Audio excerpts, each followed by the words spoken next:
On Sunday, Mexicans go to the polls for the largest election in that country's history. 3,400 local, state, and federal positions are up for grabs, including the presidency. Mexico is the leading source of immigrants entering the U.S., Latin America's second largest economy, and the United States' third largest trading partner. But despite Mexico's tense relationship with President Trump, the campaign there has focused almost entirely on domestic issues. And as Foreign Affairs correspondent Nick Schifrin reports, the leading candidate is tapping into widespread anger. In Mexico's largest stadium, full of more than 70,000 adoring fans, the man expected to be Mexico's next president described this moment as a transformation. Andrés Manuel López Obrador, widely known by his initials AMLO, has been criticized as a radical and wannabe messiah. He prefers to label himself a political savior. Our triumph must be convincing. It will be a historic event. The victory of an entire people will be carried out in the face of the immorality and decadence of recent times. 70-year-old Alicia Sepulveda has been rooting for AMLO for decades. In 2006, she protested on his behalf after the first time he ran and lost for president. She believes this time, the third time's the charm. He brings one thing that we have lost, which is hope.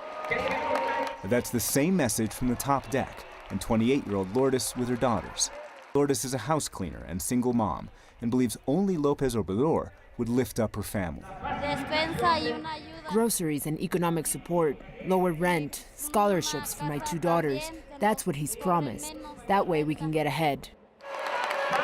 That's López Obrador's main message, overturning the system, reducing government spending, and redirecting money he says corruption stole to the poor. Our government will attend to all, but give preference to the poor. In a society as unequal as ours, it is almost impossible to achieve peace without justice and well-being. He's been a politician for decades.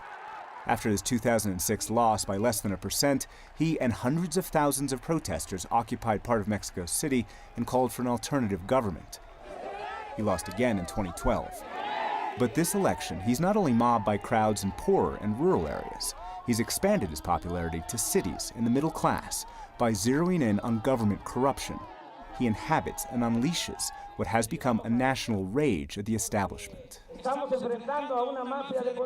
We're going up against the mafia of power. They're sneaky. They don't want to stop robbing, and they don't want to lose. This is an election in which anger is more important than fear or inspiration. Denise Dresser is a Mexican author and political scientist. She says AMLO's popularity has nothing to do with Mexican anger at President Trump's policies. They're bringing crime. They're rapists. From his campaign announcement to criticisms on trade to his accusation Mexico helps refugees reach the U.S. border. They walk through Mexico like it's walking through Central Park. It's ridiculous. Instead, this moment is about Mexican anger at Mexican politicians. People are so upset with the ruling party, with corruption, with crony capitalism, with soaring inequality, with poverty, and with the economic model that has been in place in Mexico over the past 20 years, which has failed to deliver. To understand those failures, there's an area of Mexico City called Iztapalapa, where green hilltops lead to a dense, poor neighborhood of 2 million. Hola, where we met 42-year-old Blanca Estela Ceja. She lives here with her entire family, including her 15-year-old son. And for the last 3 years, nearly every time she turns on the tap, it's been dry. We have to buy water that is trucked in when there's a shortage in order to survive.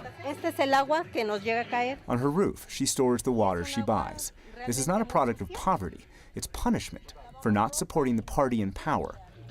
If she did, she says the local government would give her water cheaper.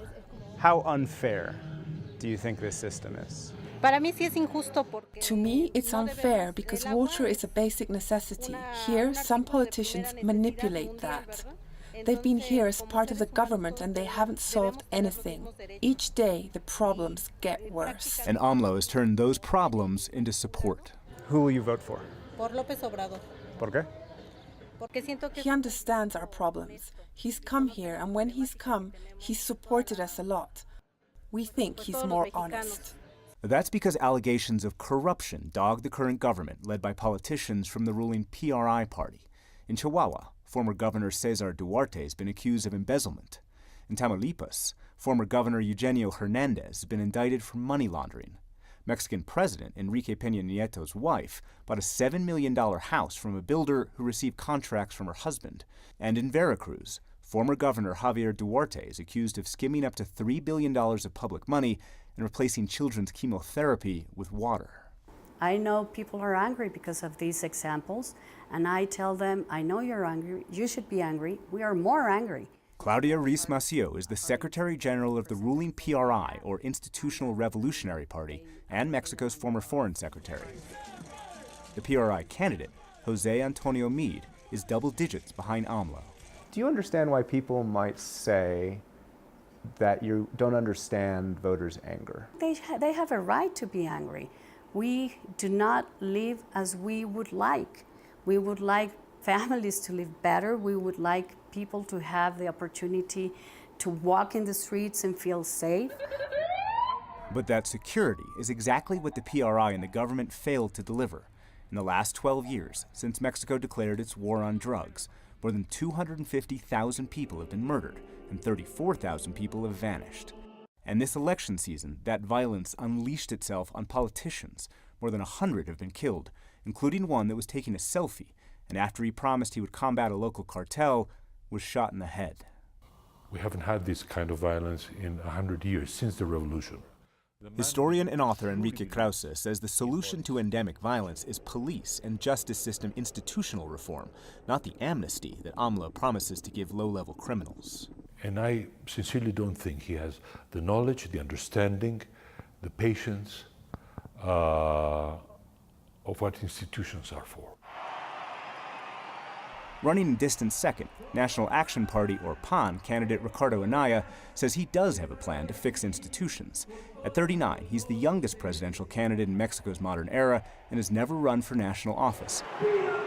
But he's still being rejected as a member of the elite, admits PAN strategic advisor and former Foreign Secretary Jorge Castañeda. He was a party president, he was a congressman, he was a president of the Congress.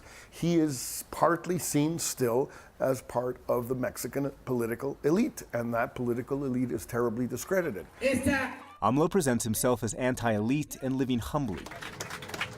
He flies coach and vows to get rid of the presidential plane. But his critics say his social programs are unaffordable, and if he wins and his party wins control of Congress, he'll rule without a check. He's going to have a Death Star. He's going to have a lot of power, which we don't know if he's going to use for good or for ill. And it's going to be up to Mexican institutions, to the media, to the Supreme Court, to the opposition parties, and to civil society to erect barriers. Absolute power has proven through history to be disastrous for any country. And I can tell you, I fear AMLO will have something very close to absolute power.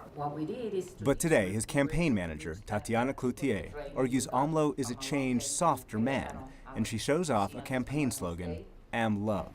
I tell him, smile more, no? Smile more, you don't need to be so rude on certain things.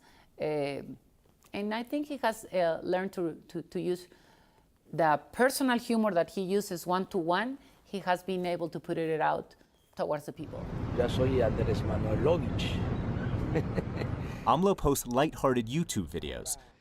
And during a debate when Ricardo Anaya approached, he joked he needed to hide his wallet. His supporters say the softer side is stylistic and substantive. As Mexico City's mayor, he governed pragmatically. He promises dialogue with the U.S., but he and his campaign still describe themselves as launching a movement. I believe that it would be a situation similar to the one you live in the United States the moment that Barack Obama was elected, in the sense that people were able to open their ears and open their eyes to see the world differently. For almost a century, Mexico's only known two establishment parties. Until this Sunday, when AMLO promises a transformation and Mexico heads into the unknown. For the PBS NewsHour, I'm Nick Schifrin in Mexico City.